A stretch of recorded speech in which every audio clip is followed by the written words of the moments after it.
Ikibazo cyanjye kiragaruka muri Kongo ko ni twese turahangayitse nk'abanyarwanda.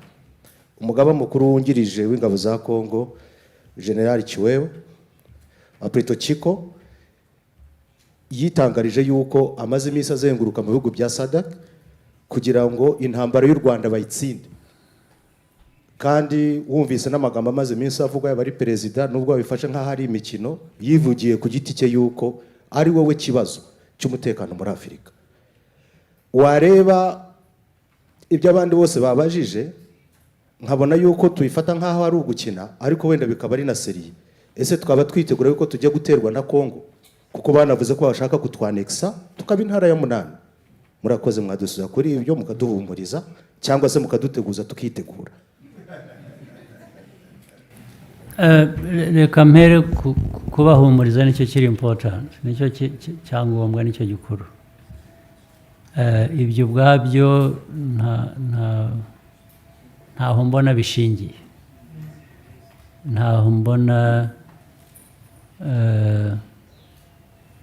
byashoboka. So nushaka uryame usinzire wicuye wiyongere, ibyo ntabwo ari ikibazo. Ibyo umuntu umwe yaba yaravuze muri Kongo, ibyo afite uburenganzira bwo kuvuga ibyo ashaka kuvuga. Ntabwo bivugwa byose biba ari ukuri, cyane cyane iyo bivugwa kuri iki kibazo cya Kongo bikivugwa n'abanyekongo bo muri leta. Ariko icyo nzi ni uko SADC ishobora gushaka gufasha ahubwo nayo mu gukemura ikibazo cya Kongo.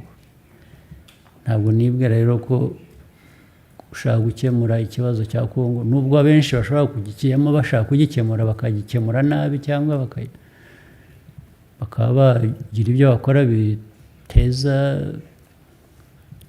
bizana intambwe guterwa mu gukemura ikibazo.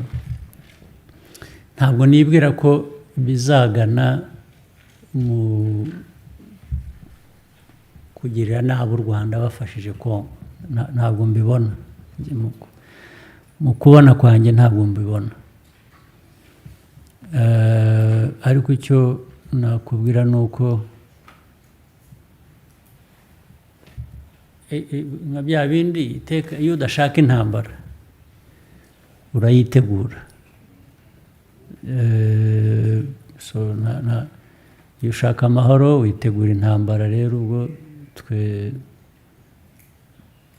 dushaka amahoro, ibyo kwitegura twiteguye kera.